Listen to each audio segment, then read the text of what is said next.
बोलो कृष्ण कन्हैया लाल की जय, बोलो विष्णु भगवान की जय। विजया एकादशी व्रत कथा। युधिष्ठिर ने पूछा, हे वासुदेव, फाल्गुन गुजरात महाराष्ट्र के अनुसार माघ के कृष्ण पक्ष के में किस नाम की एकादशी होती है और उसका व्रत करने का विधान क्या है, कृपा बताइए।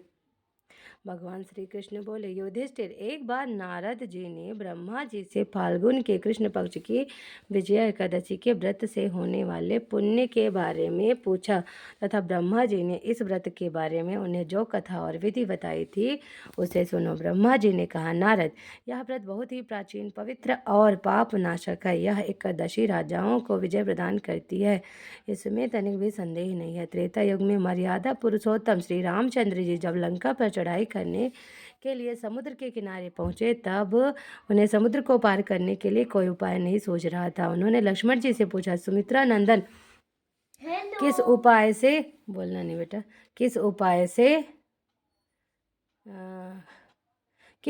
से इस समुद्र को पार किया जा सकता है। यह अत्यंत अगाध और भयंकर जल जंतुओं से भरा हुआ है। मुझे ऐसा कोई उपाय नहीं दिखाई देता जिससे इसको सुगमता से पार किया जाए। लक्ष्मण जी बोले, हे प्रभु, आप ही आदिदेव और पुराण पुरुष पुरुषोत्तम हैं, आपसे क्या छिपा है। यहाँ से आधे योजन की दूरी पर कुमारी द्वीप में बकदालभ्य नामक मुनि रहते हैं। आप उन प्राचीन मुनीश्वर के पास जाकर उन्हीं से इसका उपाय पूछिए।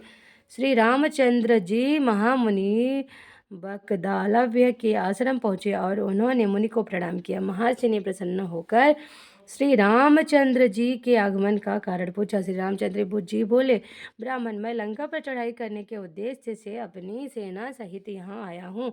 मुने, आप जिस प्रकार समुद्र पार किया जा सके, कृपा करके वह उपाय बताइए। बकदालभ्य मुनि ने कहा, हे श्री राम जी, फाल्गुन के कृष्ण पक्ष में जो विजया नाम की एकादशी होती है उसका व्रत करने से आपकी विजय होगी। निश्चय ही आप अपनी वानर सेना के साथ समुद्र को पार कर लेंगे। राजन, अब इस व्रत की फलदायक विधि सुनिए। दशमी के दिन सोने, चांदी, तांबे अथवा मिट्टी की एक कलश स्थापित कर उस कलश को जल से भरकर उसमें पल्लव डाल दें। उसके ऊपर भगवान नारायण के सुवर्णमय विग्रह की स्थापना करें। फिर एकादशी के दिन प्रातःकाल स्नान करें, कलश को पुनः स्थापित करें, माला, चंदन, सुपारी तथा नारियल आदि के द्वारा विशेष रूप से उसका पूजन करें। कलश के ऊपर सप्त धान्य और जौ रखें, गंध, धूप, दीप और आदि भांति भांति के नैवेद्य से पूजन करें। कलश के सामने बैठकर उत्तम कथा वार्ता आदि के द्वारा सारा दिन व्यतीत करें और रात में भी वहाँ जागरण करें। अखंड व्रत की विधि के लिए घी का दीपक जलाएं। फिर द्वादशी के दिन सूर्योदय होने पर उस कलश को किसी जलाशय के समीप, नदी, झरने या पोखर के तट पर स्थापित करें और उसकी विधिवत पूजा